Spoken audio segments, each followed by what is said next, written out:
હાલો મિત્રો, મારી યુટ્યુબ ચેનલમાં આપ સૌનું સ્વાગત છે.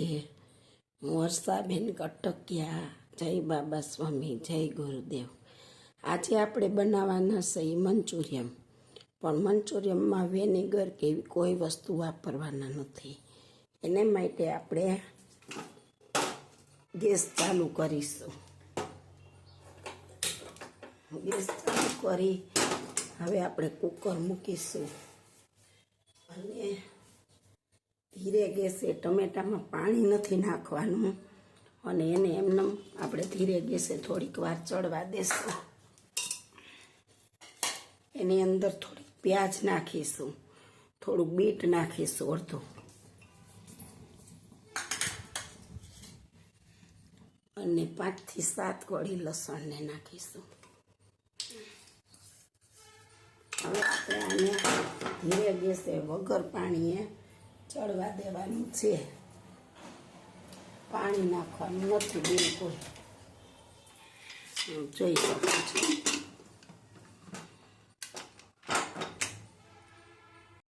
જો આપણે કોબી સુધારી લીધી છે અને કોબીને સુધારીને ખમણીએ ને પછી આને જરીક આમ ચોરવાનું અને પાણી કાઢી નાખવાનું બધું એમનું. આપણે આનું પાણી બધું કાઢી નાખશું એટલે ગોલ સરસ થાય. એકવાર જો આમ નીચવીને આનું પાણી કાઢી લેવાનું છે બધું.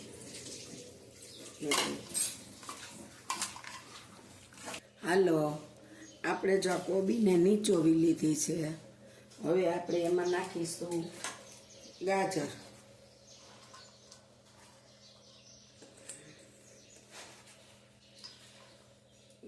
નાખીશું, થોડાક બીટ નાખીશું,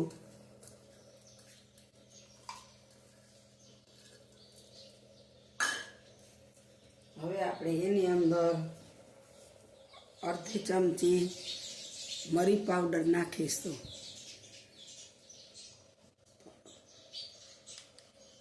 મરી પાવડર નાખીશું, થોડુંક સ્વાદ અનુસાર મીઠું નાખીશું, બહુ નહીં નાખીએ આપણે.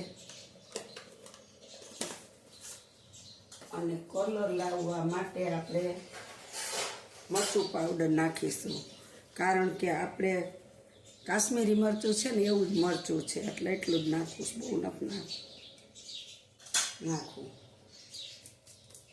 અને હવે આપણે આની અંદર આ કોર્નફ્લોર છે એ 4 ચમચી નાખીશું.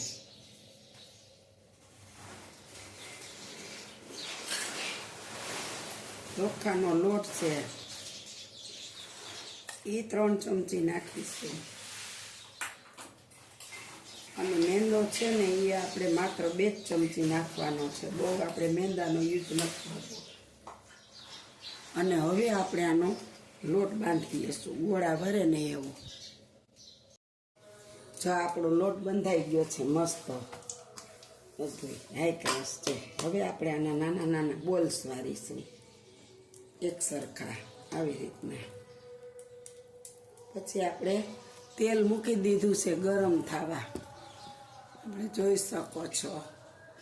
અને પછી આપણે બોલ વાળી અને તરીશું. જો આપણું તેલ હવે આવી ગયું છે અને આપણે બોલ તળવા નાખ્યા છે. એકદમ સરસ તળાઈ જાય ને પછી આપણે એને બહુ ફાસ્ટ તાપે નહીં, ધીરે તાપે તળવાના છે એટલે એકદમ ક્રિસ્પી થાય મસ્ત.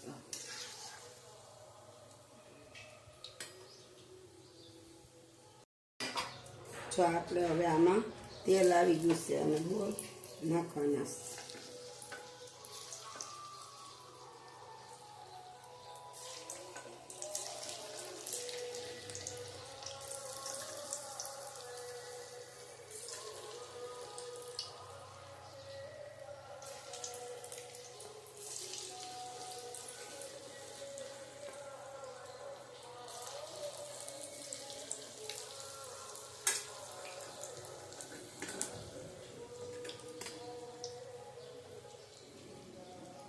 મિત્રો, આપણે જે ગ્રેવી બનાવવા ટમેટા અને બીટ ડુંગળી બાફવા મૂક્યા હતા એ આપણા બફાઈ ગયા છે. હવે આપણે આને બ્લેન્ડર મારી અને ગાળી લેવાનું છે.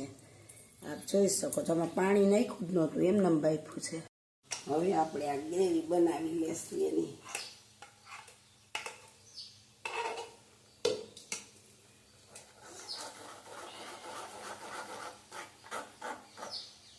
જોઈ શકો છો કારણ આપણે બધું ગાળી લેવાનો છે.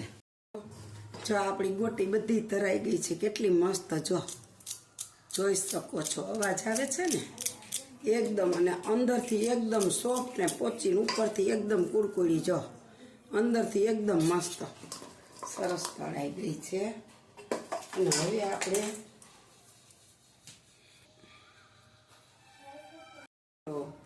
આપણે ગેસ ઓન કરીશું, એની માથે ચડાવીશું.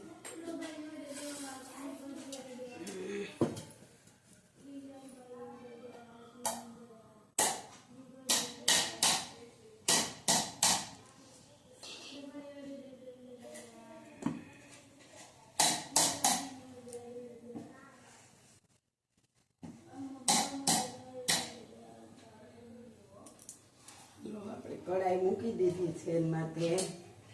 હવે આપણે એમાં તેલ નાખવાનું છે.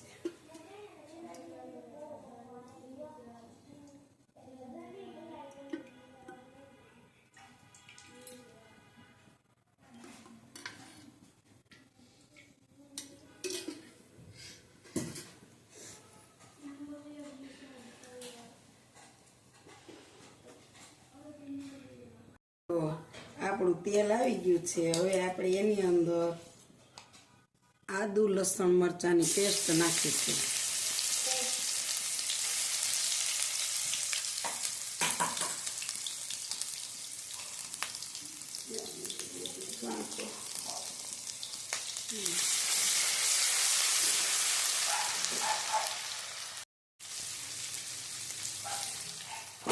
અને હવે આપણે આની અંદર નાખવાના છે ડુંગળી.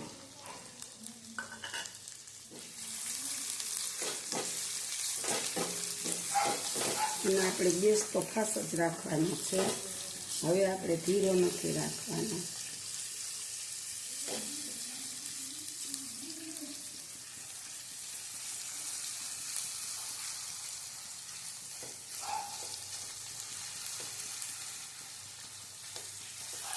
અને હવે આપણે એની અંદર નાખી દેવાના છે આ કેપ્સિકમ મરચાં.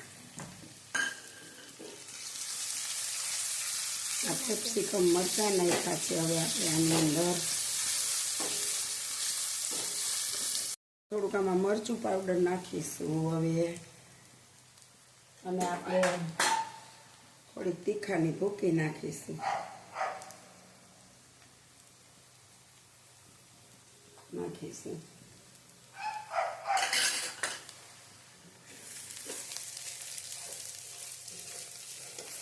હાલો, જે આપણે કોબી નીચવી હતી ને એ થોડું પાણી નાખીશું હવે.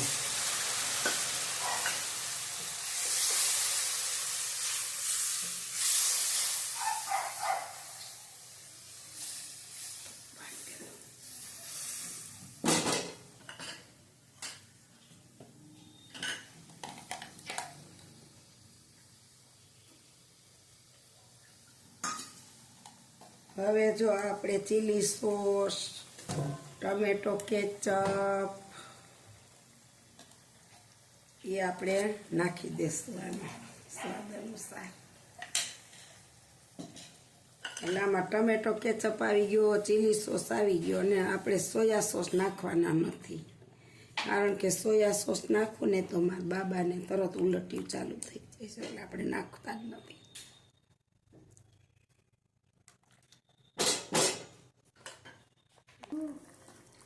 હાલો, આપણે 1 ચમચી છે ને સોયા સોસ નાખીશું અંદર. બહુ નથી નાખવો, છે તો ખરા જ પણ નથી નાખવો બહુ, એટલો જ નાખવો છે.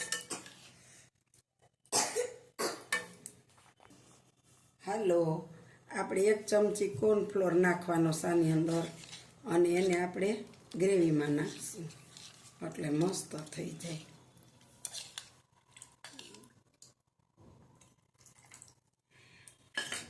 જો લીલી ડુંગળી અંદર નાખી, થોડાક પાંદડા હજી ઉપર નાખશું આપણે. હાલો મિત્રો, હવે આપણે આની અંદર ગોટી નાખવાની છે. એકદમ મસ્ત કડકડી બહાર, ક્રિસ્પી અને અંદર એકદમ પોચી એટલી સોફ્ટ બની છે કે મસ્ત.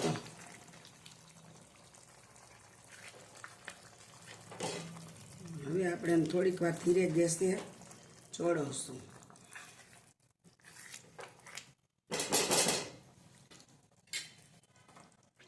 મિત્રો હવે આપણે આમાં ગરમ મસાલો નાખી દઈશું મસ્ત રીતે. ગરમ મસાલો નાખીએ અને થોડું હલાવી નાખીએ આપણે આને. હાલો, આપણું મંચુરિયન થઈ ગયું છે. હવે આપણે એની માથે લીલા ડુંગળીના પાન નાખીશું અને લીલા લસણના પાન નાખીશું મસ્ત.